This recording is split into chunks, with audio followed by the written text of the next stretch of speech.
സംസ്ഥാന സർക്കാർ പൊതുസമൂഹത്തിന്റെ പങ്കാളിത്തത്തോടെ ചരിത്രത്തിലെ ഏറ്റവും വലിയ ജനകീയ ക്യാൻസർ ക്യാമ്പയിന് ലോക ക്യാൻസർ ദിനമായ ഫെബ്രുവരി മാസം 4-ാം തീയതി ഈ മാസം 4-ാം തീയതി തുടക്കമിട്ടിരുന്നു. ആരോഗ്യം ആനന്ദം അകറ്റാം അർബുദം എന്നുള്ളതാണ് നമ്മുടെ ക്യാമ്പയിൻ്റെ ആപ്തവാക്യം. ഏതാണ്ട് 23 ദിവസങ്ങൾ നമ്മൾ പൂർത്തിയാക്കുമ്പോൾ ഇന്നിപ്പോൾ ഈ നിമിഷം വരെ നമ്മൾ സ്ക്രീൻ ചെയ്തിട്ടുള്ള വനിതകളുടെ എണ്ണം 4,15,704 അതിൽ 22,211 പേരെ റെഫർ ചെയ്തിട്ടുണ്ട്. റെഫർ ചെയ്തു എന്ന് പറയുമ്പോൾ നമ്മുടെ ഇതിനു വേണ്ടിയിട്ടൊരു പ്രോട്ടോക്കോൾ തീരുമാനിച്ചിരുന്നു. ആ പ്രോട്ടോക്കോൾ പ്രകാരം ഇപ്പോൾ ബ്രസ്റ്റ് ക്യാൻസറിന് റെഫർ ചെയ്തിട്ടുണ്ടെങ്കിൽ ബ്രസ്റ്റ് ക്യാൻസറിന് മൊത്തം റെഫർ ചെയ്ത ആളുകളുടെ എണ്ണം 12,263 പേരാണ്. അവരെ തന്നെ സർജൻസ് വീണ്ടും സ്ക്രീൻ ചെയ്യും. അതായത് നമ്മളുടെ സംസ്ഥാനത്ത് 1,392 ആരോഗ്യ കേന്ദ്രങ്ങളിലും ആശുപത്രികളിലുമാണ് സർക്കാർ സംവിധാനത്തിൽ സ്ക്രീനിംഗ് സംവിധാനം ഒരുക്കിയിട്ടുള്ളത്. അത് കുടുംബാരോഗ്യ കേന്ദ്രങ്ങൾ മുതൽ താലൂക്ക് ആശുപത്രികൾ, ജില്ലാ ആശുപത്രികൾ, ജനറൽ ആശുപത്രികൾ, മെഡിക്കൽ കോളേജുകൾ, RCCയും MCCയും CCRCയും ഉൾപ്പെടെയുള്ള റീജിയണൽ ക്യാൻസർ സെൻ്ററുകൾ, അങ്ങനെ സർക്കാരിൻ്റെ കീഴിലുള്ള 1,392 സ്ഥാപനങ്ങളിലാണ് സ്ക്രീനിംഗ് നടക്കുന്നത്. അപ്പോൾ നമ്മുടെ പ്രോട്ടോക്കോൾ പ്രകാരം റെഫർ ചെയ്ത ആളുകളെ ബ്രസ്റ്റ് ക്യാൻസറിന് റെഫർ ചെയ്തിട്ടുണ്ടെങ്കിൽ പിന്നെ 2-ാം ഘട്ടത്തിൽ സർജൻ കണ്ട് ഒരിക്കൽ കൂടി ഫിൽട്ടർ ചെയ്യണം. ഫിൽട്ടർ ചെയ്തതിന് ശേഷം എന്താണ് മാമോഗ്രാം എടുക്കണമെങ്കിൽ ആ നിലയിലാണ് ആ റെഫറൻസുമായിട്ട് ബന്ധപ്പെട്ടിട്ടുള്ള പ്രവർത്തനങ്ങൾ മുന്നോട്ട് പോകുന്നത്. അതോടൊപ്പം സെർവൈക്കൽ ക്യാൻസറിന് ഇതുവരെ റെഫർ ചെയ്ത ആളുകളുടെ എണ്ണം 10,558. ഓറൽ ക്യാൻസറിന് റെഫർ ചെയ്തവരുടെ എണ്ണം 1,247. അപ്പോൾ ഇതിൽ വളരെ സജീവമായിട്ടുള്ള പങ്കാളിത്തം നമ്മുടെ എല്ലാ ജില്ലകളിൽ നിന്നും ഉണ്ടാകുന്നുണ്ട്. ടെക്നോ പാർക്കും ഇൻഫോ പാർക്കും ഒക്കെ ഉൾപ്പെടെയുള്ള IT പാർക്കുകളിലൊക്കെ ഒരു തവണ ഓരോ ക്യാമ്പുകൾ വീതം നമ്മൾ സംഘടിപ്പിച്ചു കഴിഞ്ഞു. ഏറ്റവും കൂടുതൽ വനിതകൾ ജോലി ചെയ്യുന്ന സെക്രട്ടേറിയറ്റിൽ 2 ദിവസങ്ങളിലായിട്ട് ക്യാമ്പ് സംഘടിപ്പിച്ചു. സാധാരണ ഒരു ഹെൽത്ത് ക്യാമ്പ്, ഒരു ആരോഗ്യ ക്യാമ്പൊക്കെ സംഘടിപ്പിക്കുമ്പോൾ അവിടെ വളരെ കുറവാണ് ആളുകൾ വരുന്നത്. പക്ഷേ പ്രത്യേകിച്ച് ക്യാൻസറിൻ്റെ സ്ക്രീനിങ്ങിന് ഇത്തവണ 500ഓളം വനിതകളാണ്, 497 വനിതകൾ സെക്രട്ടേറിയറ്റിൽ മാത്രം സ്ക്രീനിങ്ങിൽ പങ്കെടുത്തു. ഇനിയും അവിടെ ക്യാമ്പ് സംഘടിപ്പിക്കാൻ തക്കവണ്ണം ആളുകൾ തയ്യാറായിട്ടുണ്ട്. ഇതുകൂടാതെ സന്നദ്ധ സംഘടനകൾ, വനിതകളുടെ ഓർഗനൈസേഷൻ, വിമൻ ഓർഗനൈസേഷൻ, രാഷ്ട്രീയ ഭേദമില്ലാതെ എല്ലാവരും ഇതിൽ ഭാഗവാക്കാണ്. ഓരോരുത്തരും അവരുടെ സംഘടനകളിലെ എല്ലാ വനിതകളും സ്ക്രീൻ ചെയ്യപ്പെടുന്നു എന്നുള്ളത് ഉറപ്പാക്കുന്നുണ്ട്. അപ്പോൾ ഇതുവരെ റെഫർ ചെയ്ത് കഴിഞ്ഞാൽ വിവിധ ഘട്ടങ്ങൾ കടന്ന് പരിശോധനകൾ പൂർത്തിയായി പുതുതായിട്ട് രോഗം കണ്ടെത്തിയ ആളുകളുടെ എണ്ണം 78. 78 പേർക്ക് നമ്മുടെ ഈ ക്യാമ്പയിനിലൂടെ പരിശോധനകൾ പൂർത്തിയാക്കുന്ന പ്രവർത്തനങ്ങൾ നടന്നുകൊണ്ടേയിരിക്കുകയാണ്. പൂർത്തിയാക്കിയവർക്ക് 78 പേർക്ക് പുതുതായിട്ട് ക്യാൻസർ കണ്ടെത്തിയിട്ടുണ്ട്. ഏറ്റവും കൂടുതൽ ക്യാൻസർ പുതിയ കേസുകൾ കണ്ടെത്തിയത് ആലപ്പുഴ ജില്ലയിലാണ്. 5 ബ്രസ്റ്റ് ക്യാൻസറും 13 സെർവൈക്കൽ ക്യാൻസറുമാണ് ആലപ്പുഴയിൽ കണ്ടെത്തിയിട്ടുള്ളത്. അതുപോലെ തൊട്ടടുത്ത് പാലക്കാട് ജില്ല, ബ്രസ്റ്റ് ക്യാൻസർ 11, സെർവൈക്കൽ ക്യാൻസർ 5. അപ്പോൾ ബ്രസ്റ്റ് ക്യാൻസറുമായി ബന്ധപ്പെട്ട് ജില്ലകളുടെ കണക്ക് ഇങ്ങനെയാണ്. പുതിയ കേസസ് കണ്ടുപിടിച്ചത് തിരുവനന്തപുരം 1, കൊല്ലം 3, പത്തനംതിട്ട 0, ആലപ്പുഴ 5, കോട്ടയം 4, ഇടുക്കി 4, എറണാകുളം 3, തൃശ്ശൂർ 1, പാലക്കാട് 11, മലപ്പുറം 4, കോഴിക്കോട് 0, വയനാട് 6, കണ്ണൂർ 4, കാസർഗോഡ് 0. സർവൈക്കൽ ക്യാൻസറുമായി ബന്ധപ്പെട്ടും ഉള്ള ജില്ലകൾ മാത്രം പറയാം. തിരുവനന്തപുരം 7, ആലപ്പുഴ 13, പാലക്കാട് 5, വയനാട് 3. അപ്പം 49 പുതിയ ബ്രസ്റ്റ് ക്യാൻസർ കേസുകളും 46, സർവൈക്കൽ ക്യാൻസർ 29, ഓറൽ ക്യാൻസർ 3 കണ്ടെത്തിയിട്ടുള്ളത്.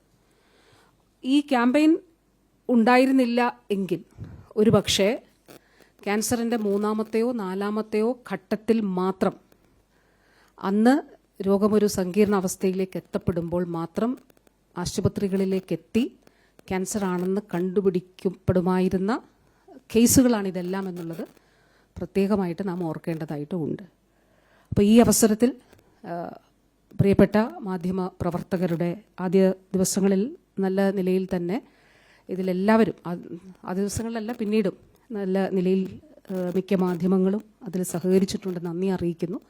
നമ്മൾ തിരുവനന്തപുരത്ത് മാധ്യമ പ്രവർത്തകർക്കായി കേരള പത്രപ്രവർത്തക യൂണിയൻ്റെ കൂടി സഹകരണത്തോടുകൂടി RCCയിലെ ആരോഗ്യ പ്രവർത്തകരുടെയും DHSലെയും ആരോഗ്യ പ്രവർത്തകരുടെയും നേതൃത്വത്തിൽ അവിടെ ക്യാമ്പ് സംഘടിപ്പിച്ചിരുന്നു. അപ്പോൾ ഇനിയുള്ള നമ്മുടെ ദിവസങ്ങളിലും വാസ്തവത്തിൽ ഇത് 12 മാസം നീണ്ടു നിൽക്കുന്ന ക്യാമ്പയിനാണ്. അതിൽ ആദ്യത്തെ മാസം സ്ത്രീകൾക്കായി പ്രത്യേകം സമർപ്പിച്ചു എന്നുള്ളത് നമ്മൾ പറഞ്ഞതാണ്. കാരണം സ്ത്രീയെയും പുരുഷനെയും സംബന്ധിച്ചിടത്തോളം സ്വന്തം ആരോഗ്യത്തിന് പ്രാധാന്യം കൊടുക്കുന്നവരുടെ എണ്ണം വളരെ കുറവാണ്. അതിൽ തന്നെ പിന്നിൽ നിൽക്കുന്നവരാണ് സ്ത്രീകൾ. മാത്രമല്ല ബ്രസ്റ്റ് ക്യാൻസർ, CA ബ്രസ്റ്റും സെർവിക്കൽ ക്യാൻസറുമൊക്കെ സ്ത്രീകൾക്കിടയിൽ നല്ല നിലയിൽ കേസുകൾ നമ്മൾ കാണുന്നത് കൊണ്ടുകൂടിയാണ് ആദ്യ മാസം സ്ത്രീകൾക്ക് വേണ്ടി സമർപ്പിച്ചിട്ടുള്ളത്. അപ്പോൾ ഇനി ഫെബ്രുവരി 4 തുടങ്ങി മാർച്ച് മാസം 8-ാം തീയതിയാണ് ഈ സ്ത്രീകൾക്ക് വേണ്ടിയിട്ടുള്ള ക്യാമ്പയിൻ. പിന്നെയും അതിനുശേഷം 9-ാം തീയതി മുതലും അടുത്ത 11 മാസവും നമ്മളിത് തുടരും. പുരുഷന്മാർക്കും സ്ത്രീകൾക്കും എല്ലാവർക്കും ട്രാൻസ് കമ്മ്യൂണിറ്റിയിലുള്ളവർക്കും എല്ലാം തന്നെ ഈ സ്ക്രീനിങ്ങിന് വിധേയമായി ക്യാൻസർ ഇല്ല എന്നുള്ളത് ഉറപ്പാക്കാൻ കഴിയേണ്ടതാണ്. ഈ 78 പേരെ സംബന്ധിച്ചിടത്തോളം വാസ്തവത്തിൽ വളരെ പ്രിലിമിനറി സ്റ്റേജിലാണ്. ചില കേസുകൾ മാത്രമാണ് അഡ്വാൻസ്ഡ് ആയിട്ടുള്ള സ്റ്റേറ്റിൽ ക്യാൻസർ നമ്മൾ ഈ ക്യാമ്പയിനിൽ ഇതിൽ കണ്ടെത്തിയിട്ടുള്ളത്. ഭൂരിപക്ഷം ആളുകളും പ്രിലിമിനറി ഘട്ടത്തിലാണ് ക്യാൻസർ കണ്ടെത്തിയിട്ടുള്ളത്. അതുകൊണ്ട് തന്നെ വളരെ ഈസി ആയിട്ട് നമുക്ക് ചികിത്സിച്ച് ഭേദമാക്കാനായിട്ട് കഴിയുന്നതാണ്. ഇതിൽ ചില വളരെ പ്രത്യേക, ഞാൻ ഇതിന് 8-ാം തീയതി ആദ്യഘട്ടം എന്ന് പറയാൻ കഴിയില്ല, ഈ ഒരു മാസം കഴിഞ്ഞിട്ട് മീഡിയ കാണാനായിട്ട് ആഗ്രഹിക്കുന്നുണ്ട്. അന്നപ്പം പ്രൈവറ്റ് മേഖലത്തെ കൂടി കണക്ക് നമ്മൾ ആ ഒരു ഘട്ടത്തിൽ പുറത്തുവിടുന്നതാണ്. ചില വളരെ മാതൃകാപരമായിട്ടുള്ള പ്രവർത്തനങ്ങൾ കോസ്റ്റൽ മേഖലയിലും ട്രൈബൽ മേഖലയിലും ഒക്കെ നടക്കുന്നുണ്ട്. കേരളത്തിൽ അങ്ങോളം ഇങ്ങോളം 14 ജില്ലകളിലും അങ്ങനെ പാർശ്വവൽക്കരിക്കപ്പെട്ട വിഭാഗങ്ങൾക്ക് വേണ്ടിയിട്ടുള്ള പ്രത്യേക ഇടപെടൽ നടക്കുന്നുണ്ട്. ഒരു ഉദാഹരണം പറഞ്ഞാൽ ഇന്ന് കൊല്ലത്ത് 3 ഡിവിഷനുകൾ, കോർപ്പറേഷനിലെ 3 ഡിവിഷൻ, വാടി മേഖല ഉൾപ്പെടെ അവിടെ 1300ഓളം വീടുകൾ മുഴുവനായിട്ട് ആരോഗ്യ പ്രവർത്തകർ കയറി ഇറങ്ങി 30 വയസ്സിന് മുകളിലുള്ള ബോധവൽക്കരണ പ്രവർത്തനം നടത്തി 30 വയസ്സിന് മുകളിലുള്ള മുഴുവൻ ആളുകളും സ്ക്രീൻ ചെയ്യപ്പെട്ടു എന്ന് ഉറപ്പാക്കിയിട്ടുണ്ട്. ഇപ്പോഴും അതവിടെ നടന്നുകൊണ്ടിരിക്കുകയാണ്.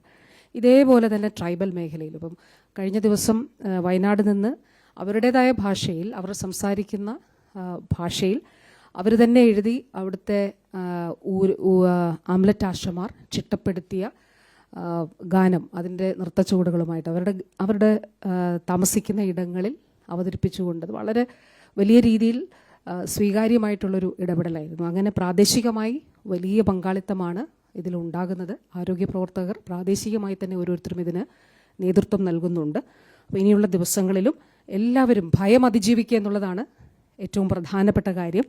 അത് എല്ലാവരും തയ്യാറാകുന്നു എന്നുള്ളത് വളരെ വളരെ പോസിറ്റീവായിട്ടുള്ളൊരു കാര്യമായിട്ട് കാണുന്നു. നമ്മൾ ആദ്യത്തെ ദിവസം തന്നെ ടാഗോർ തിയേറ്ററിൽ അതിൽ ക്യാമ്പ് സംഘടിപ്പിച്ചപ്പോൾ അവിടെ തന്നെ നമ്മൾ 3 കേസസ് റെഫർ ചെയ്തിരുന്നു. അതിലൊരു കേസ് പോസിറ്റീവാണ് എന്നുള്ളത് കണ്ടെത്തിയിരുന്നു. ഇതിൽ പലരും സർജറി ചെയ്തിട്ടുണ്ട്. ഈ ദിവസങ്ങളിൽ കണ്ടെത്തിയവർക്ക് സർജിക്കൽ ഇൻ്റർവെൻഷൻ ആവശ്യമായിട്ടുള്ളവർക്ക് അതും ചെയ്തിട്ടുണ്ട്.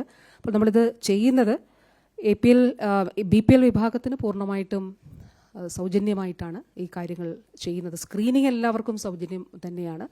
അതിനുശേഷമുള്ള പരിശോധനകൾ, ഇപ്പോൾ മാമോഗ്രാം എടുക്കണമെങ്കിൽ BPLന് വളരെ സൗജന്യമായിട്ട്, APLന് വളരെ മിനിമൈസ്ഡ് ഒരു സബ്സിഡൈസ്ഡ് റേറ്റിലാണ് നൽകുന്നത്.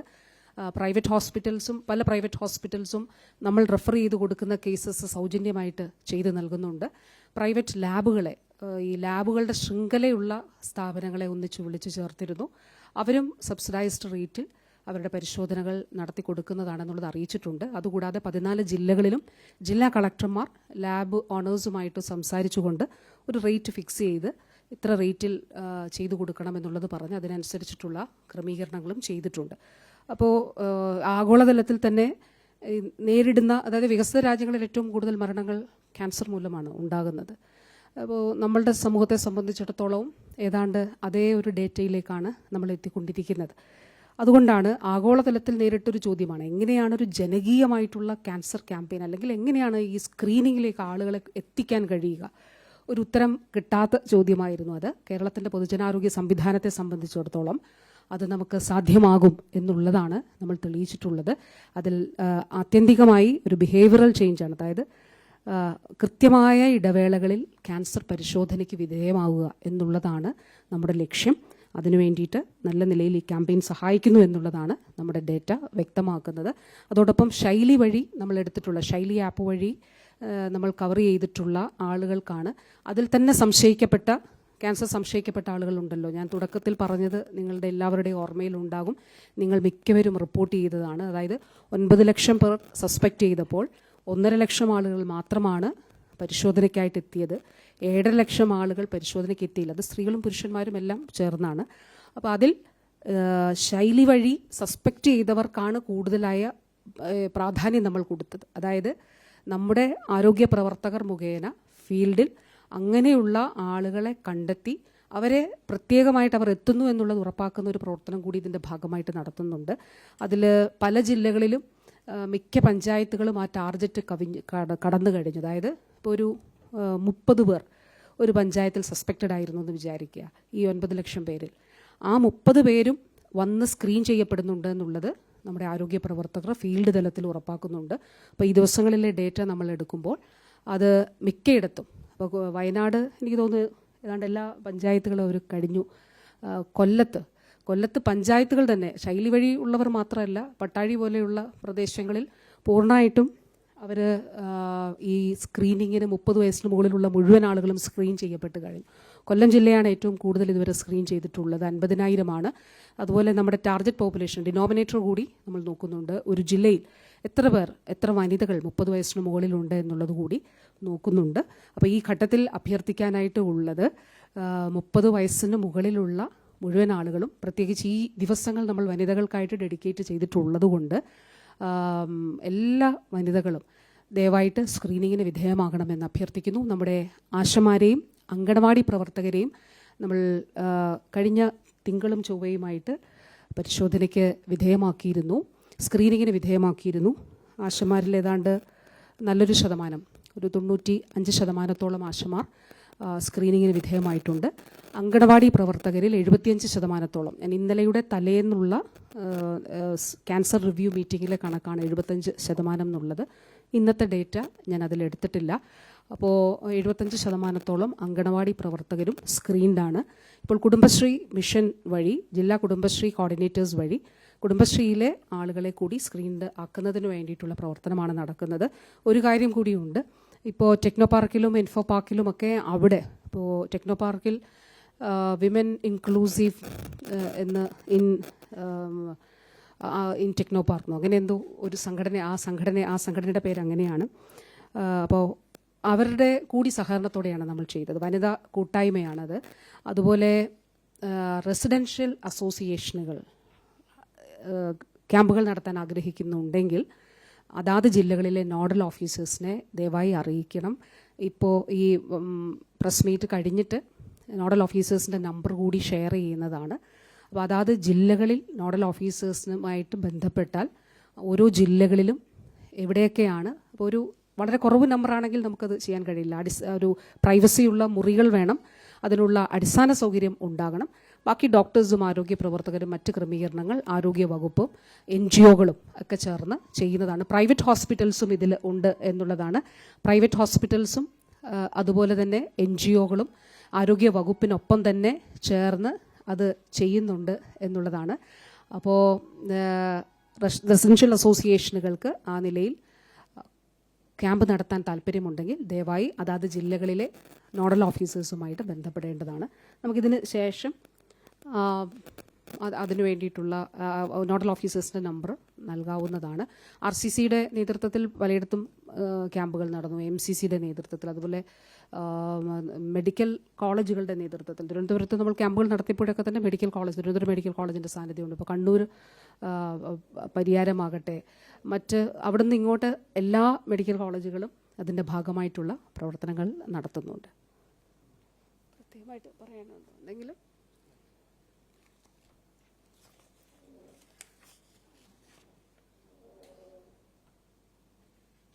വിമൻ ഇൻക്ലൂസീവ് ഇൻ ടെക്നോളജി, അതാണ് അവരുടെ സംഘടനയുടെ പേര്, ടെക്നോ പാർക്കിലെ.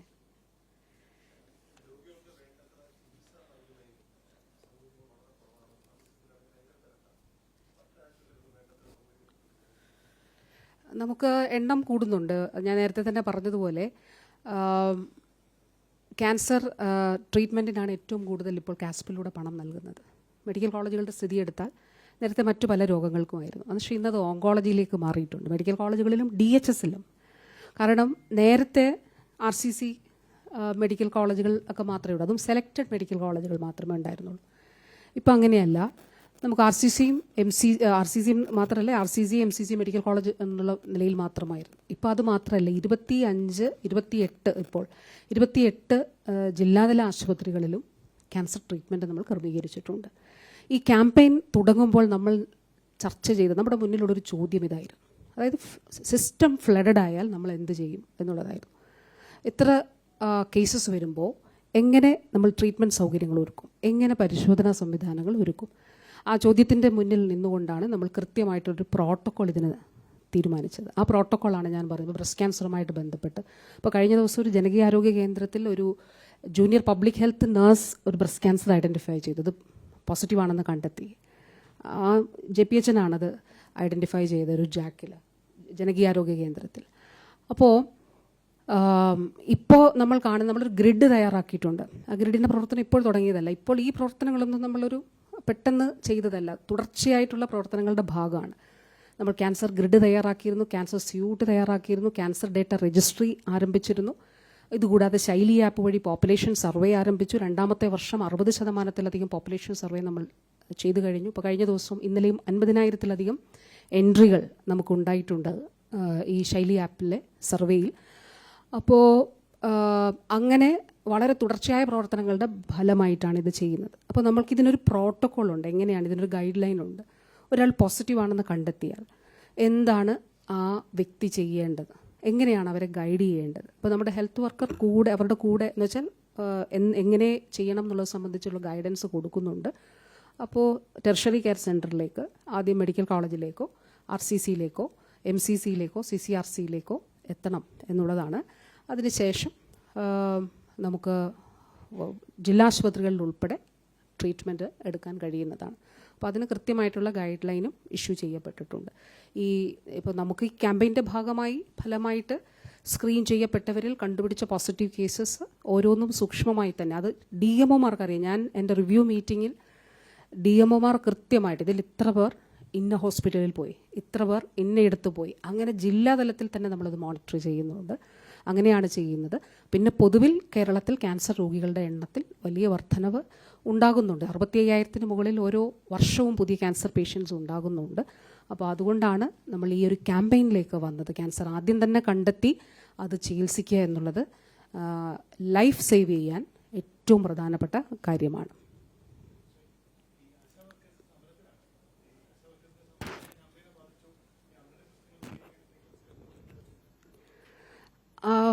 സമരം ക്യാമ്പയിനെയോ നമ്മുടെ ശൈലി ആപ്പ് സർവേയോ ബാധിച്ചിട്ടില്ല. അതിന് കാരണം നമ്മൾ കണക്കുകൾ എടുക്കുന്നുണ്ടായിരുന്നു. തുടക്കം മുതൽ തന്നെ 26,125 ആശമാരാണ് സ്റ്റേറ്റിൽ മുഴുവൻ ഉള്ളത്. അതിലേതാണ്ട് 7% താഴെ ആശമാർ മാത്രമാണ് സമരത്തിലുള്ളത്. അപ്പോൾ അതായത് 2,000-ന് താഴെ ആശമാർ മാറും, 1,800 ആ ഒരു നിലയിലാണ്. അപ്പോൾ കഴിഞ്ഞ ദിവസം എടുത്ത കണക്കിനേക്കാൾ അതിൻ്റെ പിറ്റേ ദിവസം എടുത്ത കണക്കിൽ സമരത്തിലുള്ള ആളുകളുടെ എണ്ണത്തിൽ കുറവുണ്ടായിട്ടുണ്ട്. അപ്പോൾ അതുകൊണ്ടാണ് നമുക്ക് ഈ ഒരു കണക്ക് നമുക്ക് കാണാം. നമ്മുടെ റിയൽ ടൈം ഡേറ്റയാണ്, ഡാഷ്ബോർഡിലാണ് അപ്ഡേറ്റ് ചെയ്യുന്നത്. അതിൻ്റെ ഏറ്റവും നല്ല മറ്റൊരു ഉദാഹരണം അപ്പോൾ നമ്മൾ 100% ശൈലി ആപ്പിലൂടെ സർവേ പൂർത്തിയാക്കി കഴിഞ്ഞ പഞ്ചായത്തുകളുണ്ട്.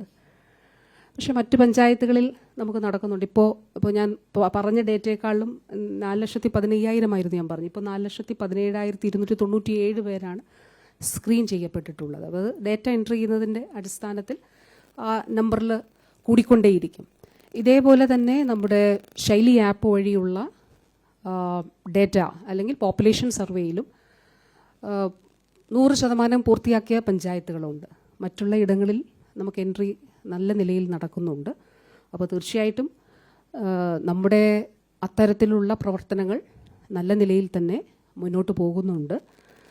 അതല്ലാതെ ചില കാര്യങ്ങൾ, ഇപ്പോൾ പൊതുജനാരോഗ്യ പ്രവർത്തനങ്ങളുണ്ടല്ലോ. ഇപ്പോൾ ഒരു കുഞ്ഞിൻ്റെ ഇമ്മ്യൂണൈസേഷൻ, അതല്ലെങ്കിൽ ഒരു ഗർഭിണിയുടെ പരിചരണവുമായിട്ട് ബന്ധപ്പെട്ടിട്ടുള്ള കാര്യങ്ങൾ. ഇമ്മ്യൂണൈസേഷൻ്റെയൊക്കെ ഓരോന്നും ഇപ്പം 20 രൂപയാണ് സാധാരണ ഒരു ഇമ്മ്യൂണൈസേഷന് വേണ്ടിയിട്ട് അതിനുള്ള ഇൻസെൻറ്റീവ്. ഒരു കുഞ്ഞിന് ഒരു തവണ ഒരു ഹെൽത്ത് റിപ്പോർട്ട് തയ്യാറാക്കുന്നതിന് 100 രൂപ. അപ്പോൾ അങ്ങനെയുള്ള നമുക്ക് ഇമ്മ്യൂണൈസേഷനൊന്നും മാറ്റിവെക്കാൻ പറ്റില്ലല്ലോ. അതുകൊണ്ട് നമ്മൾ എവിടെയെങ്കിലും ഒറ്റപ്പെട്ട ഇടങ്ങളിൽ, ഞാൻ പറഞ്ഞില്ല 7% താഴെ ആളുകൾ മാത്രം, അങ്ങനെയുള്ള ഇടങ്ങളിൽ ഇമ്മ്യൂണൈസേഷനോ അല്ലെങ്കിൽ മറ്റ് ഇങ്ങനെയുള്ള ഇടപെടൽ ആവശ്യമുള്ള ഇടങ്ങളിൽ അതിന് പകരം സംവിധാനം ഒരുക്കാൻ, അതായത് ആരോഗ്യ പ്രവർത്തകരെ ഉപയോഗിച്ചുകൊണ്ട് പഞ്ചായത്തുമായിട്ട് ആലോചിച്ച് ബദൽ സംവിധാനം ഒരുക്കാനായിട്ട് പറഞ്ഞിട്ടുണ്ട്. കാരണം ഇതൊന്നും നമുക്ക് മാറ്റിവെക്കാൻ, ഒരു കുഞ്ഞിന് ഇമ്മ്യൂണൈസേഷൻ എടുക്കാനുണ്ടെങ്കിൽ അതെല്ലാം ഇൻസെൻറ്റിവൈസ്ഡ് ആണ്, ഇൻസെൻറ്റീവ്സ് ലഭിക്കുന്നതാണ്. അപ്പോൾ അത് ആ നിലയിൽ തന്നെ കണ്ട് മുന്നോട്ട് പോകാനാണ് തീരുമാനിച്ചിട്ടുള്ളത്. അതത് നിലയിൽ മുന്നോട്ട് പോകുന്നുണ്ട്. ഇപ്പോൾ കൂടുതൽ ആശമാർ ഈ പ്രവർത്തനത്തിൽ ഏർപ്പെട്ടിട്ടുമുണ്ട്. കഴിഞ്ഞ ദിവസങ്ങളിലേക്കാളും 7% നിന്നുള്ളത് 6%-നടുത്തേക്കും ഒക്കെ നമ്പർ എത്തിയിട്ടുണ്ട്. ചർച്ച ചെയ്തല്ലോ.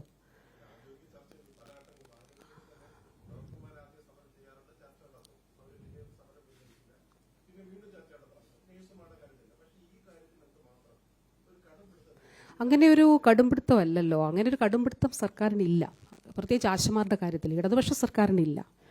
കാരണം ആദ്യം VS സർക്കാരിൻ്റെ കാലഘട്ടത്തിലാണ് ആശമാർക്ക് ഓണറേറിയം അനുവദിക്കുന്നത്. അന്ന് 500 രൂപയാണ്, അവസാനം 300 രൂപ പ്രഖ്യാപിച്ചു, 500 രൂപയാക്കിയിട്ടാണ് ആ ഗവൺമെൻറ്റിൻ്റെ കാലാവധി പൂർത്തിയാകുന്നത്. പിന്നീട് വന്നത് UDF സർക്കാരാണ്. ആ കാലഘട്ടത്തിൽ ഈ 500 രൂപ നേടിയെടുക്കുന്നതിന് വേണ്ടി വലിയ സമരം നടന്നിരുന്നു. അതും CITUവിൻ്റെ നേതൃത്വത്തിൽ വലിയ സമരം നടന്നിരുന്നു. അതെല്ലാം റിപ്പോർട്ട് ചെയ്തിട്ടുള്ളവരാണ് നിങ്ങളെല്ലാവരും. അപ്പോൾ ആശമാരുടെ ഇടതുപക്ഷ സർക്കാർ വന്നതിന് ശേഷം കഴിഞ്ഞ സർക്കാരിൻ്റെയും ഈ സർക്കാരിൻ്റെയും കാലഘട്ടങ്ങളിൽ 1000 എന്നുള്ളതിൽ നിന്ന് അത് ഓണറേറിയം മാത്രമാണ്, അത് 7000 സംസ്ഥാന സർക്കാർ ഉയർത്തിയിട്ടുണ്ട്. ഇപ്പോൾ എൻ്റെ കയ്യിലുള്ള ഒരു ഡേറ്റ, നമ്മുടെ ഒരു ആശയ്ക്ക് കേരളത്തിൽ ശരാശരി 13,500 രൂപ വരെ ലഭിക്കുന്നുണ്ട്. 10,000 മുതൽ 13,500 വരെ ലഭിക്കുന്ന ആശമാരുടെ ഡേറ്റയാണിത്. അത് 89% ആളുകൾക്ക് 10,000 മുതൽ 13,000 വരെ ഇൻസെൻറ്റീവും ഓണറേറിയവും ലഭിക്കുന്നുണ്ട്. അപ്പം ചിലയിടത്തെങ്കിലും ഇപ്പോഴും തെറ്റിദ്ധരിപ്പിക്കുന്ന നിലയിൽ പ്രചരണം നടക്കുന്നുണ്ട്. ഓണറേറിയം മാത്രമാണ്, അല്ല. ഇൻസെൻറ്റീവ്സ്, ഫിക്സഡ് ഇൻസെൻറ്റീവ് 3,000 ഉണ്ട്. അതിലും 60-40 ആണ്. 60% കേന്ദ്ര സർക്കാരും 40% സംസ്ഥാന സർക്കാരും. ഇനി ഞാൻ നേരത്തെ പറഞ്ഞ ഇമ്മ്യൂണൈസേഷൻ ഉൾപ്പെടെ കുത്തിവയ്പ്പ്, ഒരു കുഞ്ഞിന് കുത്തിവയ്പ്പ് എടുക്കണം, ആ കുഞ്ഞത് കുത്തിവയ്പ്പ് എടുക്കുന്നുണ്ടെന്നുള്ളത് ഉറപ്പാക്കുക എന്നുള്ളതാണല്ലോ. അപ്പോൾ അതിലും അങ്ങനെയുള്ള ഇൻസെൻറ്റീവ്സിലും 60-40 ആണ്. 60 കേന്ദ്രം, 40 സംസ്ഥാനം. അതായത് ഒരു 13,500 രൂപ ഒരു ആശയ്ക്ക് ലഭിക്കുമ്പോൾ, അങ്ങനെ വാങ്ങിക്കുന്ന ഒരു ആശ ഉണ്ടെങ്കിൽ 10,000-നടുത്ത് രൂപ സ്റ്റേറ്റ് മാത്രം നൽകുന്നതാണ്. എക്സാക്ട്ലി പറഞ്ഞാൽ 9,600 രൂപ, 13,500 രൂപ ഒരു ആശയ്ക്ക് ലഭിക്കുന്നുണ്ടെങ്കിൽ 9,500 രൂപ, 600 രൂപ സംസ്ഥാന സർക്കാർ മാത്രം നൽകുന്നതാണ്. ഞാൻ പറഞ്ഞത് ഇതിലൊരു വളരെ അനുഭാവപൂർണ്ണമായിട്ടുള്ള നിലപാടാണ് സ്റ്റേറ്റ് ഗവൺമെൻറ്റിനുള്ളത്. ഞാൻ മാത്രമല്ല ചർച്ച നടത്തിയത്, SMDയോട് ഞാൻ ചർച്ച നടത്താനായിട്ട് ആവശ്യപ്പെട്ടിരുന്നു. അതിനു മുൻപും സ്റ്റേറ്റ് മിഷനിൽ ചർച്ച നടത്തിയിരുന്നു. അതിന് ശേഷം ശ്രീ രമേശ് ചെന്നിത്തല അദ്ദേഹം എന്നോട് പറഞ്ഞു അവരുമായിട്ട് ചർച്ച നടത്തണമെന്നുള്ളത് പറയുകയുണ്ടായി. അതിൻ്റെ അടിസ്ഥാനത്തിൽ ആദ്യം SMD ചർച്ച നടത്തി. SMDയുടെ ചർച്ചയിൽ അവർ പറഞ്ഞു ഞങ്ങൾക്ക് മിനിസ്റ്ററെ കാണണമെന്ന് പറഞ്ഞു. അവർ വരാൻ ഞാൻ പറഞ്ഞു. ഞാൻ ഏതാണ്ട് 1.5 മണിക്കൂർ ചർച്ച നടത്തി. അപ്പോൾ അതിൽ തൊഴിൽപരമായിട്ടുള്ള, നമുക്കറിയാം ആശ എന്നുള്ളത് ഒരു കേന്ദ്ര സ്കീമാണ്. അതിൽ ആശമാരെ സംബന്ധിച്ചിട്ടുള്ള കാര്യങ്ങളിൽ ഏത് വിഷയമെടുത്താലും വളരെ അനുഭാവപൂർണ്ണമായിട്ടുള്ള നിലപാടാണ് സ്റ്റേറ്റ് ഗവൺമെൻറ് എടുത്തിട്ടുള്ളത്. അപ്പോൾ അതിലൊരു ഉദാഹരണം പറഞ്ഞാൽ, ഇപ്പോൾ ഈ 6-ാം തീയതി സമരമുണ്ടായിരുന്നു, CITUവിൻ്റെ സമരമാണ് ഉണ്ടായിരുന്നത്. അപ്പോൾ 2 പ്രോഗ്രാം ഒരുമിച്ച് വരുന്നു. നമ്മുടെ ശൈലി ആപ്പ് നടക്കുന്നു, അതുകൂടാതെ TB പ്രോഗ്രാം, കേന്ദ്രത്തിൻ്റെ TB പ്രോഗ്രാം വന്നു. വസ്തുതയിൽ ശൈലി ആപ്പിലെ 6 ക്വസ്റ്റ്യൻ ഈ TB പ്രോഗ്രാമുമായി ബന്ധപ്പെട്ടിട്ടുള്ളതാണ്. ഒരാൾക്ക് TB ഉണ്ടോ എന്നുള്ളതിനെ അറിയുന്നതുമായിട്ട് ബന്ധപ്പെട്ടിട്ടാണ് 6 ക്വസ്റ്റ്യൻസ് ഉള്ളത്.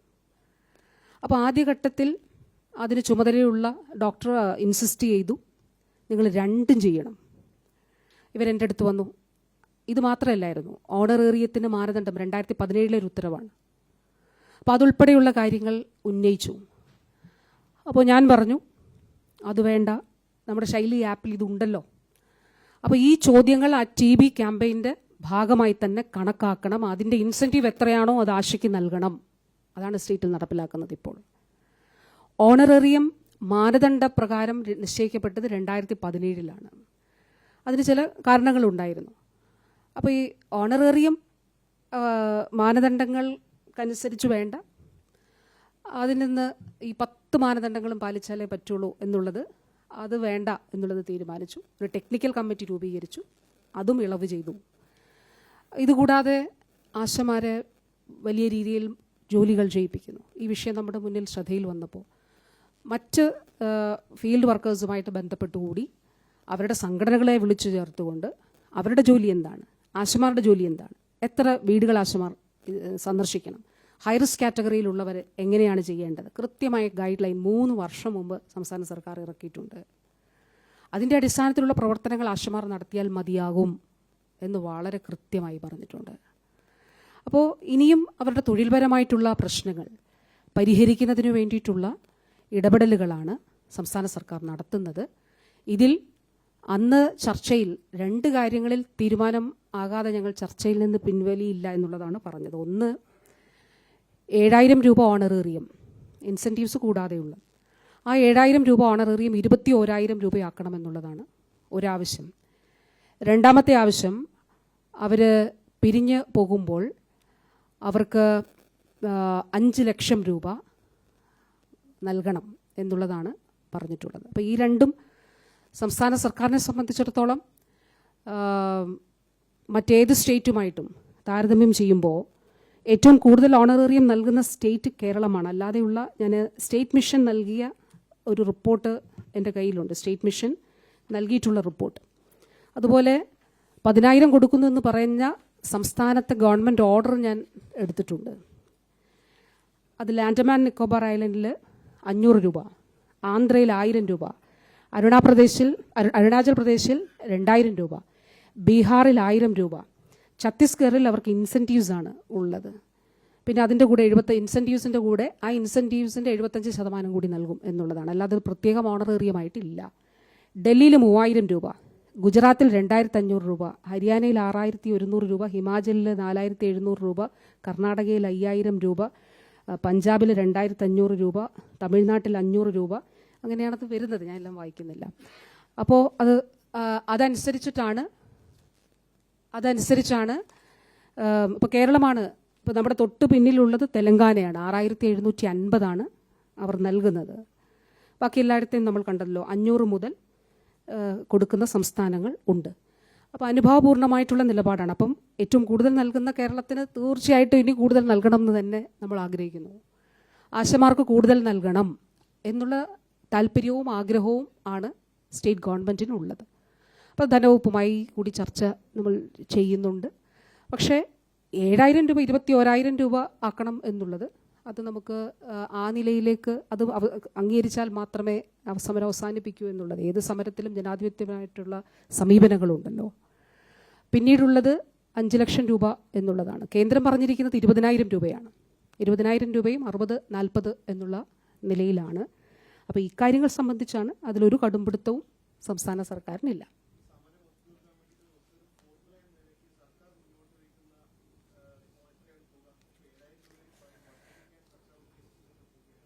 ഇല്ല, ഇതിൽ നമ്മൾ കാണേണ്ടത് സംസ്ഥാന സർക്കാരിനെ സംബന്ധിച്ചിടത്തോളം ഈ നിലപാടുകൾ ആശമാർക്ക് കൃത്യമായിട്ട് അറിയുന്നതാണ്.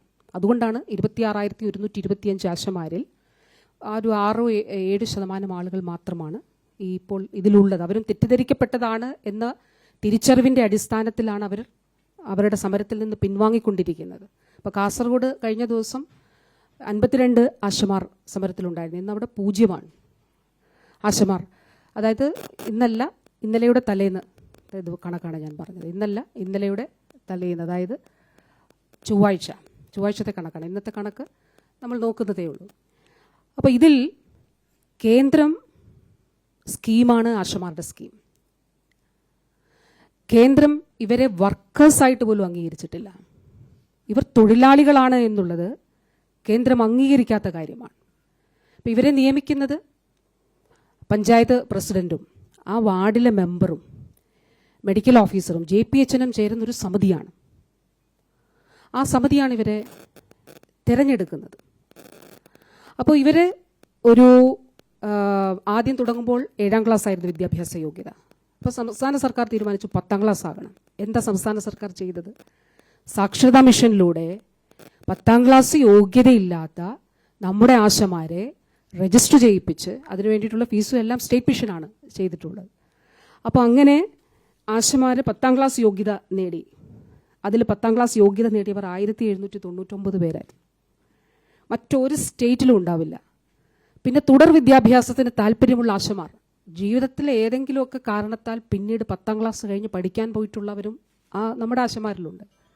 അപ്പോൾ തുടർ വിദ്യാഭ്യാസത്തിന് താല്പര്യമുള്ള ആശമാരിൽ ഹയർ സെക്കൻഡറി വിദ്യാഭ്യാസത്തിന് +1 +2 വേണ്ടി ഇപ്പോൾ 729 ആശമാർ രജിസ്റ്റർ ചെയ്ത് പഠിക്കുന്നുണ്ട്. ഇത് ഞാൻ ഈ പറഞ്ഞതുപോലെ അതിന് എല്ലാവിധമായിട്ടുള്ള പിന്തുണയും സാമ്പത്തികമായിട്ടുള്ള പിന്തുണയും നൽകുന്നത് സ്റ്റേറ്റ് മിഷനാണ് എന്നുള്ളതാണ്. കഴിഞ്ഞ 3 വർഷമായിട്ട് കമ്പ്യൂട്ടർ സാക്ഷരതയും നമ്മുടെ എല്ലാ ആശമാർക്കും ഉറപ്പാക്കിയിട്ടുണ്ട്. അപ്പോൾ ഇതിൽ ഒരു കാര്യം വളരെ സ്പഷ്ടമായിട്ടുള്ളൊരു കാര്യമാണ്. കേന്ദ്രത്തിൻ്റെ ഈ സ്കീം സംബന്ധിച്ച് ഉചിതമായിട്ടുള്ള തീരുമാനങ്ങൾ കേന്ദ്രമെടുക്കണം. സർക്കാരിൻ്റെ നിലപാട് അതാണ്, സംസ്ഥാന സർക്കാരിൻ്റെ. ഞാൻ ഇപ്പോഴത്തെ കേന്ദ്ര മന്ത്രിസഭയെ ബഹുമാനായിട്ടുള്ള കേന്ദ്ര ആരോഗ്യവകുപ്പ് മന്ത്രി കണ്ടപ്പോൾ ഞാനിത് നേരത്തെയും പറഞ്ഞാണ്, എൻ്റെ ചർച്ചാ വിഷയങ്ങളിൽ ഒന്നാമത്തേത് ആശയുടെ വിഷയമായിരുന്നു. ഇപ്പോൾ നമ്മൾ കാണുമ്പോൾ ഞാൻ നേരത്തെ പറഞ്ഞ ഇൻസെൻറ്റീവ്സ്, ഇത് തുടങ്ങിയ കാലത്തെ ഇൻസെൻറ്റീവ്സ് തന്നെയാണ് കേന്ദ്രം നൽകുന്നത്. ആ ഇൻസെൻറ്റീവിൽ 60% മാത്രമാണ് അവർ നൽകുന്നത്, 40% സ്റ്റേറ്റ് ഗവൺമെൻറ്റാണ് നൽകുന്നത്. പക്ഷേ എന്നിട്ട് നമ്മൾ കേന്ദ്രത്തോട് ആവശ്യപ്പെട്ടു, നിങ്ങൾ ഇൻസെൻറ്റീവ്സ് വർദ്ധിപ്പിക്കണം, ആശമാർക്കുള്ള ഇൻസെൻറ്റീവ്സ് വർദ്ധിപ്പിക്കണം എന്നാവശ്യപ്പെട്ടു. കേരളം ആവശ്യപ്പെട്ടു. ഇതെല്ലാം രേഖയാണല്ലോ, എൻ്റെ കയ്യിൽ അതിൻ്റെ രേഖകളുണ്ട്. ആദരണീയനായിട്ടുള്ള കേന്ദ്ര ആരോഗ്യവകുപ്പ് മന്ത്രി അദ്ദേഹം ഇരുന്ന് ഒന്നാമതായിട്ട് ചർച്ചയിലെടുത്ത വിഷയം അതാണ്. അപ്പോൾ അദ്ദേഹത്തിൻ്റെ ഓഫീസേഴ്സ് പറഞ്ഞു, ഇത് ഇൻസെൻറ്റീവ്സ് കൂട്ടിയിട്ടില്ല, അപ്പോൾ ഇൻസെൻറ്റീവ്സ് കൂട്ടണം. അപ്പോൾ അദ്ദേഹം പറഞ്ഞു, കേന്ദ്രം അക്കാര്യം വളരെ സജീവമായിട്ട് ഗൗരവമായിട്ട് പരിഗണിച്ച് ഉടനെ തന്നെ അതിലൊരു തീരുമാനം ഉണ്ടാക്കാം എന്നുള്ളത് പറഞ്ഞിരുന്നു. അതോടൊപ്പം ഇപ്പോൾ നമ്മളെ സംബന്ധിച്ചിടത്തോളം ഞാൻ പറഞ്ഞു 2023-24 ഈ പറഞ്ഞ, അതായത് കേന്ദ്രം നൽകേണ്ട ഇൻസെൻറ്റീവ്സിൻ്റെ 60% ഉണ്ടല്ലോ, അത് ഏതാണ്ട് 100 കോടി രൂപ ആശമാരുടെ ഇൻസെൻറ്റീവ്സിന് നൽകേണ്ടതായിട്ടുണ്ട് കേന്ദ്രം. 2023-20 കഴിഞ്ഞ സാമ്പത്തിക വർഷം 1 രൂപ പോലും കേന്ദ്രം നൽകിയിട്ടില്ല. അതുകൊണ്ട് കേന്ദ്ര സ്കീമായിട്ടുള്ള ഈ ആശമാരുടെ ഈ ഇൻസെൻറ്റീവ് സംബന്ധിച്ചുള്ള കാര്യങ്ങൾ, അതുപോലെ കേരളത്തിന് ആശമാർക്ക് നൽകിയ തുകയിൽ കേരളം ചെലവഴിച്ച തുക ഉൾപ്പെടെ 100 കോടി രൂപ ഉൾപ്പെടെ ഇതുൾപ്പെടെ നൽകണമെന്ന് ആവശ്യപ്പെട്ട് ഡൽഹിയിൽ സമരം ചെയ്യാൻ ഞാൻ ഉണ്ടാകും എന്ന് പറഞ്ഞത്, ഞാൻ ആശമാർക്കൊപ്പം ഉണ്ടാകും. അത് കേന്ദ്രത്തിൻ്റെ ഇടപെടൽ അതിൽ അനിവാര്യമായിട്ടുണ്ട്. ഇത് വായിച്ചപ്പോൾ നിങ്ങൾക്ക് അത് സ്റ്റേറ്റുകളുടെ എവിടെയാണ് സ്റ്റേറ്റുകൾ നിൽക്കുന്നത് എന്നുള്ളത് മനസ്സിലാക്കാനായിട്ട് സാധിക്കും. അപ്പോൾ ഒരു തൊഴിലാളികളായി പോലും ഇവരെ അംഗീകരിക്കാത്ത കേന്ദ്ര നിലപാടാണ് ഉള്ളത്. അവരെ ആക്ടിവിസ്റ്റുകളായിട്ടാണ് കാണുന്നത്. അക്രഡിറ്റഡ് സോഷ്യൽ ഹെൽത്ത് ആക്ടിവിസ്റ്റ് എന്നുള്ളതാണ് ആശ എന്നുള്ളതിൻ്റെ ഫുൾ ഫോം. അപ്പോൾ കേന്ദ്രത്തിൻ്റെ ഇതുമായി ബന്ധപ്പെട്ടിട്ടുള്ള നിലപാടുകളിൽ, കാഴ്ചപ്പാടിൽ മാറ്റം വരണമെന്നുള്ളതാണ് സംസ്ഥാന സർക്കാർ ആവശ്യപ്പെടുന്നത്. തീർച്ചയായിട്ടും ഈ സമരത്തിൽ കേന്ദ്രം നൽകാനുള്ളതിൽ, കേന്ദ്രം അവർക്ക് നൽകേണ്ടതായിട്ടുള്ള കാര്യങ്ങളിൽ അതിൽ വർധനവുണ്ടാകണം എന്നുള്ളത് സ്റ്റേറ്റിൻ്റെ ആവശ്യമാണ്. അതുകൊണ്ടാണ് ഞാൻ എൻ്റെ മീറ്റിങ്ങിൽ നമുക്ക് എയിംസ് ഞാൻ രണ്ടാമതാണ് ഉന്നയിച്ചത്. എൻ്റെ രണ്ടാമത്തെ ആവശ്യം എയിംസ് ആയിരുന്നു. ഒന്നാമത്തെ ആവശ്യം ആശമാരുടെ ആവശ്യം തന്നെയാണ് ഞാൻ പറഞ്ഞത്. അപ്പോൾ തീർച്ചയായിട്ടും അതുകൊണ്ടാണ് ആ പ്രാധാന്യത്തോടെ നമ്മളത് കാണുന്നത്.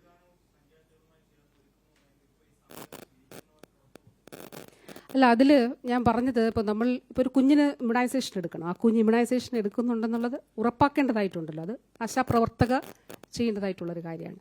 അപ്പോൾ അത് ഉറപ്പാക്കുക എന്നുള്ളത് നമ്മുടെ പൊതുജനാരോഗ്യ സംവിധാനത്തെ സംബന്ധിച്ചിടത്തോളം വളരെ പ്രധാനപ്പെട്ടതാണ്. അതുകൊണ്ടാണ് പഞ്ചായത്തുമായി ചേർന്നുകൊണ്ട് ബദൽ സംവിധാനങ്ങൾ ഒരുക്കണം. അവിടെ നമ്മുടെ ഹെൽത്ത് വോളണ്ടിയേഴ്സ് ഉണ്ട്. ആ ഹെൽത്ത് വോളണ്ടിയേഴ്സ് അത് പഞ്ചായത്തിൻ്റെ കൂടി അംഗീകാരത്തോടു കൂടി അത് ചെയ്യണമെന്നുള്ളത് പറഞ്ഞത്. ഇനി അതിന് കാലതാമസം നേരിട്ടാൽ വകുപ്പിലെ തന്നെ ആരോഗ്യ പ്രവർത്തകരെ ഉപയോഗിച്ച് അക്കാര്യം ചെയ്യണം എന്നുള്ളതാണ് കണ്ടിട്ടുള്ളത്. നമുക്ക് അക്കാര്യങ്ങൾ മാറ്റിവെക്കാൻ കഴിയില്ലല്ലോ. അങ്ങനെയുള്ള ഡേറ്റുകൾ നമുക്ക് മാറ്റാനായിട്ട് കഴിയില്ല. അതുകൊണ്ട് ഇപ്പോൾ ഇങ്ങനെ തെറ്റായ ധാരണകൾ പരത്തി നമ്മുടെ പാവപ്പെട്ട ആശമാരെ ഇവിടെ കേരളത്തിനെതിരെ സമരം ചെയ്യിപ്പിക്കുന്നത് അത് തിരിച്ചറിയണമെന്നുള്ളതാണ് നമ്മൾ ആശമാരോട് ആവശ്യപ്പെട്ടത്. അത് തിരിച്ചറിഞ്ഞതുകൊണ്ടാണ് നേരത്തെ ഒരു 7% പേരുണ്ടായിരുന്നെങ്കിൽ അത് 6%ആയിട്ട് കുറഞ്ഞിട്ടുള്ളത്. പലരും പ്രവർത്തനത്തിലേക്ക് തിരിച്ചെത്തിയിട്ടുള്ളത്. അത് തിരിച്ചറിഞ്ഞ് അവർ പ്രവർത്തനത്തിലേക്ക് തിരിച്ചെത്തുമെന്നുള്ളത് തന്നെയാണ്. അത് ആ രീതിയിൽ കുറയുന്നതായിട്ട് നമ്മൾ കാണുന്നുണ്ട്.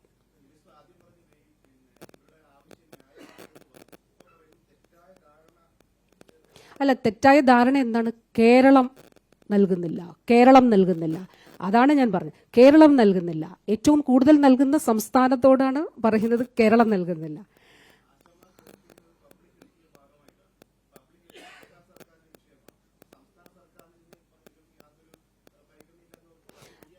അല്ല, ഏറ്റവും പരിഗണന ഉള്ളതുകൊണ്ടാണ് ഇത്രയും സംസ്ഥാനങ്ങളിൽ ഏറ്റവും നല്ല നിലയിൽ കേരളം അതിൽ ഇടപെടുന്നത്. ഞാൻ പറഞ്ഞ കാര്യം ഇപ്പോൾ ഈ സർക്കാർ വന്നപ്പോൾ നമ്മൾ പരിശോധിച്ച ഒരു കാര്യമാണ്. ഇപ്പോൾ അവരുടെ ആശാ കിരൺ എന്നുള്ളത് നിർത്തലാക്കി, കേന്ദ്ര സർക്കാർ നിർത്തലാക്കി. 2 വർഷം മുൻപ് നമ്മൾ ഇതിൽ എത്ര ആശമാർക്ക് ഇൻഷുറൻസ് ഉണ്ട് എന്നുള്ളത് നോക്കി.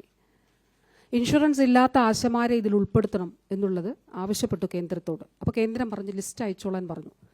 ലിസ്റ്റ് അയക്കുന്നത് എന്തിനാണ്? എൻറോൾ ചെയ്യാൻ മാത്രമാണ്. പണം കൊടുക്കുന്നത് സംസ്ഥാന സർക്കാർ. 1600 കോടി രൂപ കാസ്പിലൂടെ നമ്മൾ നൽകുന്ന തുകയാണ്.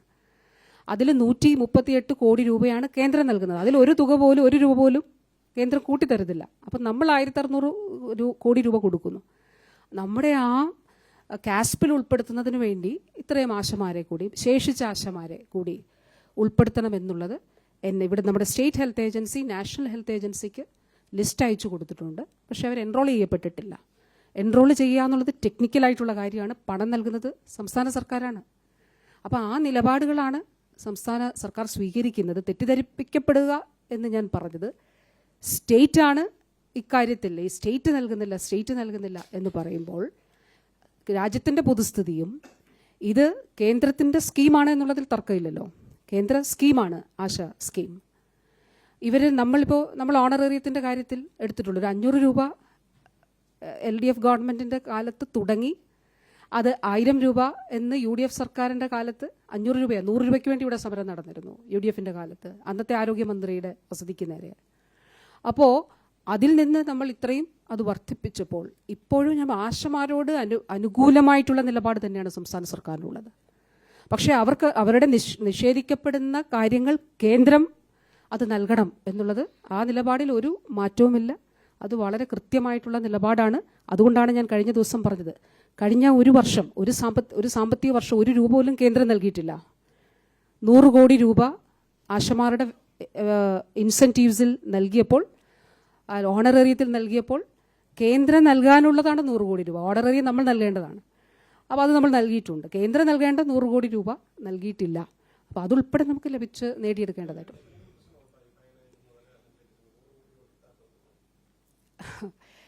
അതിലൊരു ഉത്തരം മാത്രം പറയാം. ഏറ്റവും അവസാന ബഹുമാനപ്പെട്ട മുഖ്യമന്ത്രി MP-മാരുടെ മീറ്റിംഗ് വിളിച്ചു ചേർത്തിരുന്നു. ആ മീറ്റിങ്ങിലും അവരോടല്ല പറയേണ്ടത്, കേന്ദ്രത്തോടാണ്.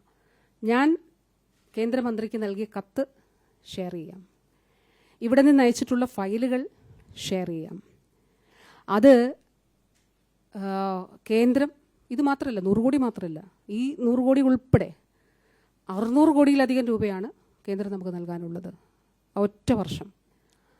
അപ്പോൾ അത് നൽകണം എന്നുള്ളത് തന്നെയാണ്. കേരളത്തിൽ നിന്നുള്ള MP-മാർ അത് നേടിയെടുത്ത് നൽകണം എന്നുള്ളത് നമ്മൾ ആവശ്യപ്പെട്ടിരുന്നു, ആ മീറ്റിങ്ങിലും ആവശ്യപ്പെട്ടിരുന്നു.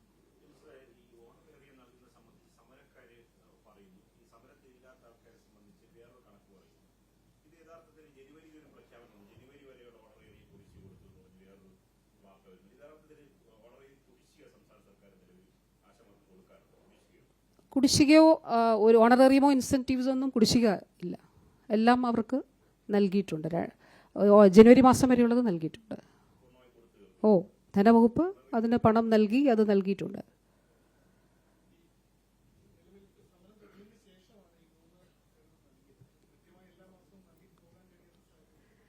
അല്ല, അത് നമ്മൾ ധനവകുപ്പുമായിട്ട് ആശമാരുടെ സംഘടനകൾ നമ്മളോട് ആവശ്യപ്പെട്ടിട്ടുള്ള കാര്യമാണ്. ബഹുമാനപ്പെട്ട ധനകാര്യ വകുപ്പ് മന്ത്രിയുമായി ആശമാരുടെ സാന്നിധ്യത്തിൽ തന്നെ ഞാൻ ചർച്ച ചെയ്തിട്ടുള്ള വിഷയമാണ്.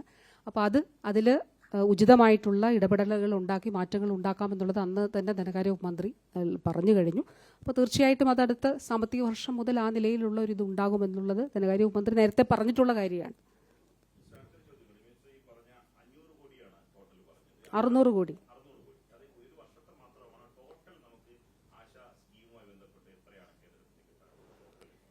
നമുക്ക് 100 കോടി രൂപയാണ്. 600 കോടി രൂപയിൽ 100 കോടി രൂപയാണ് ഈ ആശാ സ്കീമുമായിട്ട് ബന്ധപ്പെട്ട് കേന്ദ്രത്തിൽ നിന്ന് നമുക്ക് ലഭിക്കാനുള്ളത്. അത് 2023-24 മാത്രമാണ്. ആ 100 കോടിയാണ് നമുക്കിപ്പോൾ കുടിശ്ശികയുള്ളത്.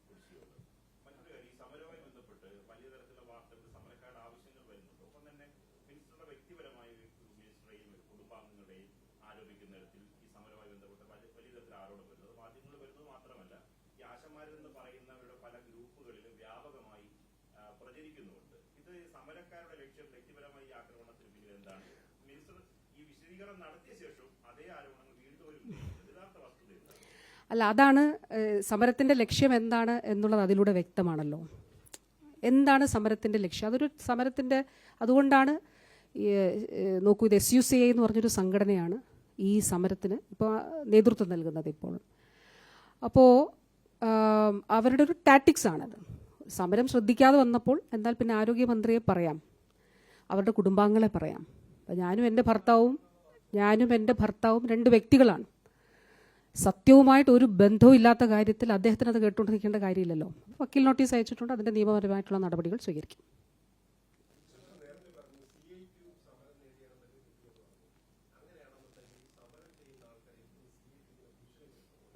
ആര് ഭീഷണിപ്പെടുത്തേ? എന്താണ്?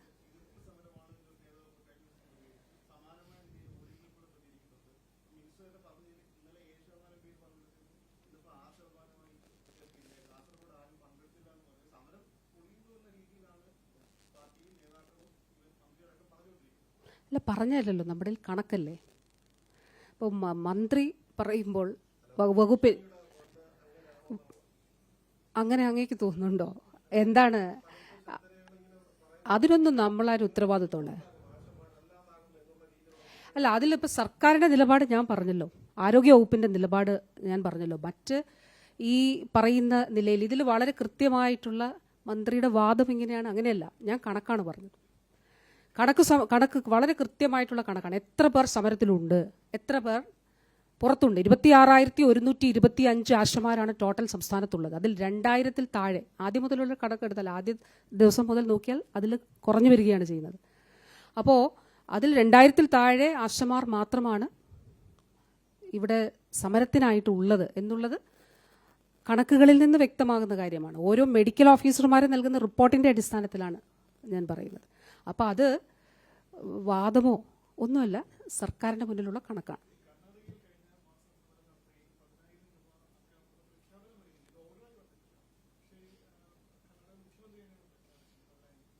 കർണാടക മുഖ്യമന്ത്രിയുടെ വാക്കുകൾ ശ്രദ്ധിച്ചോന്നറിയില്ല. ഓണറേറിയവും ഇൻസെൻറ്റീവും എല്ലാം കൂടെ ചേർത്ത് 10,000 രൂപയെങ്കിലും ഒരാശയ്ക്ക് കിട്ടുന്നു എന്ന് ഉറപ്പാക്കാമെന്നാണ് കർണാടക മുഖ്യമന്ത്രി പറഞ്ഞതായിട്ട് കണ്ടത്. അതാണ്. അപ്പോൾ നമുക്ക് ഇതിൽ ആശമാരെ സംബന്ധിച്ചിടത്തോളം സ്റ്റേറ്റ് ഗവൺമെൻറ്റിൻ്റെ ആരോഗ്യവകുപ്പിൻ്റെ നിലപാട് വളരെ വ്യക്തമാണ്. അതിന് ഒരു തർക്കവും ഇല്ല. അത് അവർക്കൊപ്പമുള്ള നിലപാടും അവർക്ക് അനുകൂലമായിട്ടുള്ള നിലപാടാണ്. അപ്പോൾ ആ നിലപാടിൻ്റെ അടിസ്ഥാനത്തിലാണ് ഞാൻ ഈ പറഞ്ഞ കാര്യങ്ങളൊക്കെ ചെയ്തിട്ടുള്ളത് സംസ്ഥാന സർക്കാർ. എൻ്റെ അടുത്ത് ഇപ്പോൾ ആശമാർ എൻ്റെ അടുത്ത് ഇടപെട്ടിട്ടുള്ള, വന്നിട്ടുള്ള, സംസാരിച്ചിട്ടുള്ള ഒരു പരിപാടിയിലെങ്കിലും കണ്ടിട്ടുള്ള ആശമാർ, ഞാൻ അവരോട് എങ്ങനെയാണ് ഇടപെട്ടിട്ടുള്ളത്?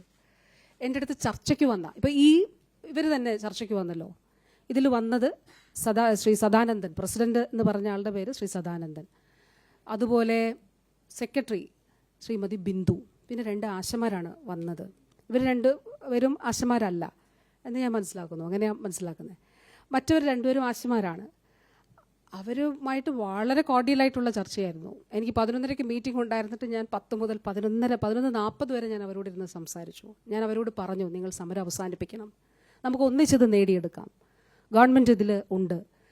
കാരണം ഇത് നേടിയെടുക്കണം എന്നുള്ളതും ഇപ്പോൾ ഈ ഒരു കാലഘട്ടത്തിൽ വളരെ സ്ട്രക്ചേർഡായിട്ടാണ് ആശമാരുടെ പ്രവർത്തനം നമ്മൾ ക്രമീകരിച്ചിട്ടുള്ളത്. പരിശോധിച്ചാൽ മനസ്സിലാകും. അപ്പോൾ ഞാൻ അവരോട് അഭ്യർത്ഥിച്ചു, നിങ്ങൾ സമരം ഒഴിവാക്കണം, സമരം അവസാനിപ്പിക്കണം, അത് തീർക്കണം. കാരണം ടെക്നിക്കൽ കമ്മിറ്റിയുടെ 7-ാം തീയതി തന്നെ ഫോം ചെയ്തിരുന്നു. നേരത്തെ ആശമാർ വന്ന് കണ്ട് അതിൻ്റെ തുടർച്ചയായി സ്വീകരിച്ച നടപടികളെ സംബന്ധിച്ച് പറഞ്ഞു. അപ്പോൾ അത്തരത്തിലുള്ള നിലപാടുകളാണ് സംസ്ഥാന സർക്കാർ എടുക്കുന്നത്. അതുകൊണ്ട് നിങ്ങൾ അതിൽ നിന്ന് പിൻവാങ്ങണമെന്ന് അഭ്യർത്ഥിക്കുകയുണ്ടായി. അപ്പോൾ അങ്ങനെ വളരെ കോർഡിയലായിട്ടുള്ള ചർച്ചയാണ് അന്നുണ്ടായത്. അല്ല, അങ്ങനെയല്ലല്ലോ. അതായത് ഗവൺമെൻറ്റിൻ്റെ നിലപാട് വളരെ വ്യക്തമാണ്. അതിനകത്ത് യാതൊരു, ഞാൻ ഈ പറഞ്ഞതാണ് ഗവൺമെൻറ്റിൻ്റെ നിലപാട്. അതിനെ സംബന്ധിച്ചിടത്തോളം ഈ കാര്യങ്ങൾ അന്ന് സമരം ചെയ്തവരുമായിട്ട് സംസാരിക്കുമ്പോഴും ഇക്കാര്യം അറിയിച്ചിട്ടുമാണ്. ഓ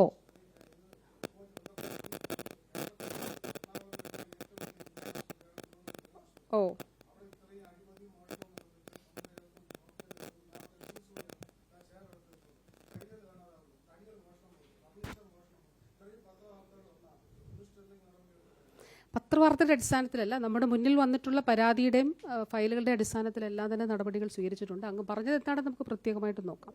HMC മെമ്പർ എന്നുള്ള നിലയിൽ പ്രത്യേകമായിട്ട് എന്തെങ്കിലും അങ്ങേക്ക് പരാതി ഉണ്ടെങ്കിൽ എന്നെ അറിയിക്കാവുന്നതുമാണ്.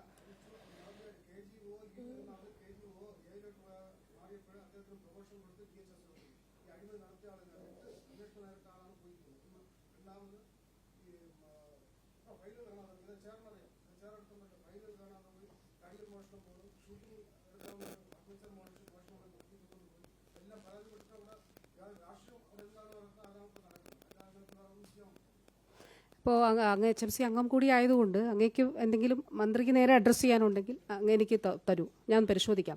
പത്രവാർത്തയുടെ അടിസ്ഥാനത്തിൽ നമ്മൾ പൊതുവിൽ കാണുന്ന വിഷയങ്ങളൊക്കെ ഇപ്പോൾ നമ്മൾ ഇതുമായി ബന്ധപ്പെട്ട വിഭാഗത്തിൻ്റെ ശ്രദ്ധയിൽപ്പെടുന്നുണ്ട്. അന്നേരം തന്നെ ഞാൻ അതിൽ അന്വേഷിക്കാൻ നിർദ്ദേശം കൊടുക്കുന്നുണ്ട്. പ്രത്യേകമായിട്ടുണ്ടെങ്കിൽ അങ്ങ് പറഞ്ഞാട്ടെ. ശരി, അങ്ങ് തന്നാട്ടെ, ഞാൻ നോക്കാം എന്താണെന്ന്.